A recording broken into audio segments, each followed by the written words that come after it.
Hello everyone, welcome to Education Guidance and Vlogs of another video. আজি যাবলৈ ওলাইছো নগাঁও কলিয়াবৰত অৱস্থিত শ্ৰী মা গৌৰী থান। আমি গোটেইকেইজন যাবলৈ ওলাইছো। ভাল লাগিছে চা লব পাৰে।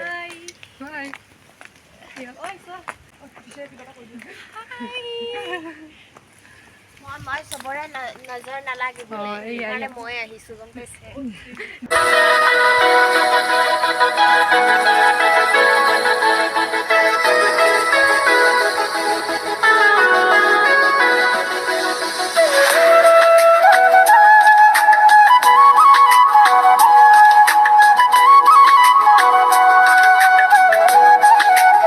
এয়া আমি আহি পালোঁ নগাঁও কলিয়াবৰৰ চুলুঙত থকা শ্ৰী মা গৌৰী থান আৰু শিৱশক্তি মন্দিৰ। এই মন্দিৰভাগ সম্পূৰ্ণৰূপে ব্যক্তিগত আছিলে আৰু সেইদিনা আছিল নৱমী পূজা।